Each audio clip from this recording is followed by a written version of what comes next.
Chicken shawarma எப்படி பண்ணலான்னு பார்க்கலாமா? ஃபஸ்ட்டு ஒரு பாத்திரத்தில் கொஞ்சம் வார்ம் வாட்டர் எடுத்துகிட்டு அது கூட சுகர் ஈஸ்ட்டு சேர்த்து மிக்ஸ் பண்ணி எடுத்து வச்சுக்கணும்.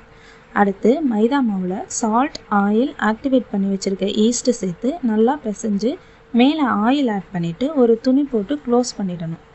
அடுத்து சிக்கனுக்கு மசாலா ஆட் பண்ணணும். அதுக்கு கொஞ்சம் chilli powder, salt, pepper powder, garam masala, curd, lemon juice சேர்த்து நல்லா மிக்ஸ் பண்ணிவிட்டு வாஷ் பண்ணி வச்சுருக்கிற சிக்கன் சேர்த்து நல்லா மிக்ஸ் பண்ணி எடுத்து வச்சுக்கணும்.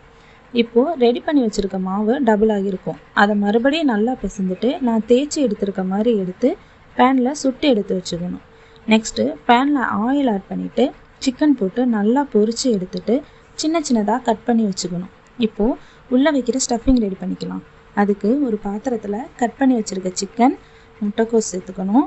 அது கூட mayonnaise, chilli sauce, tomato ketchup mix பண்ணிவிட்டு சேர்த்துக்கணும். இப்போது எல்லாத்தையும் நல்லா மிக்ஸ் பண்ணிவிட்டு சுட்டு வச்சுருக்க பேஸில் ஸ்டஃபிங்கை சேர்த்துட்டு ரோல் பண்ணிடணும். Chicken shawarma ready. சர்வ் பண்ணி பாருங்கள். டேஸ்ட் அட்டகாசமாக இருக்கும். தேங்க்யூ ஃபார் வாட்சிங்.